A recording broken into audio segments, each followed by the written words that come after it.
एक बार की बात है, एक पानी जहाज समुद्र के तूफानों में फंस गया था। पानी जहाज और उसके सभी यात्री डूब गए, केवल एक को छोड़कर। ईश्वर की कृपा से वह बच गया और तैरते तैरते छोटे से टापू में पहुंच गया। वहां वह ईश्वर से प्रार्थना करने लगा, हे ईश्वर, कोई मुझे यहाँ बचाने के लिए आ जाए। पूरा दिन गुजर गया पर कोई उसे बचाने के लिए नहीं आया। फिर वह रात को रेत में ही सो गया। दूसरे दिन उसने फिर प्रार्थना किया पर कोई उसे बचाने के लिए नहीं आया। इस तरह से दिन गुजरते गए। वह रोज प्रार्थना करता पर कोई मदद करने नहीं आया।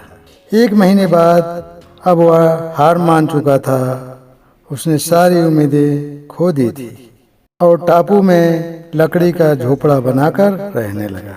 वह नारियल का पानी पीता, जंगल के फल खाता और मछलियों का शिकार कर खाता था। एक दिन वह मछली पकाने के लिए चूल्हा जलाया, तब लकड़ियां खत्म हो गई। वह लकड़ियां लेने के लिए बाहर गया और जब वह लौट कर आया तो उसके झोपड़े में आग लग चुकी थी। यह देख वह बहुत उदास हुआ और ईश्वर को कोसने लगा। उसने कहा, ईश्वर, आप बहुत निर्दयी हो।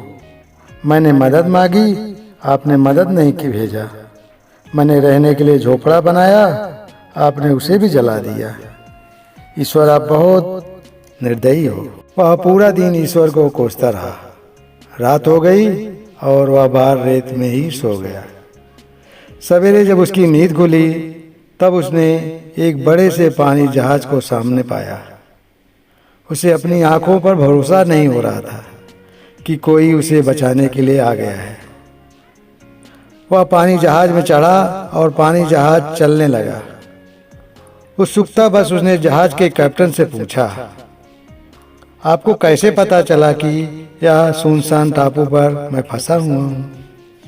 कैप्टन ने कहा, कल आपने ही तो फायर सिग्नल भेजा था। इस पर उस आदमी ने कहा, पर मैंने तो कोई फायर सिग्नल नहीं भेजा था। फिर उसे अपने जलते हुए झोपड़े की याद आई और वह समझ गया कैप्टन ने उसके जलते हुए झोपड़े को फायर सिग्नल समझ लिया है। उसे एहसास हुआ कि झोपड़े में आग लगना ईश्वर का ही प्लान था ताकि वह उस टापू से निकल सके। अब वह ईश्वर का शुक्रिया अदा करने लगा। दोस्तों, हम अपने सीमित बुद्धि से दुनिया को देखते हैं और ईश्वर के प्लान को समझ नहीं पाते हैं।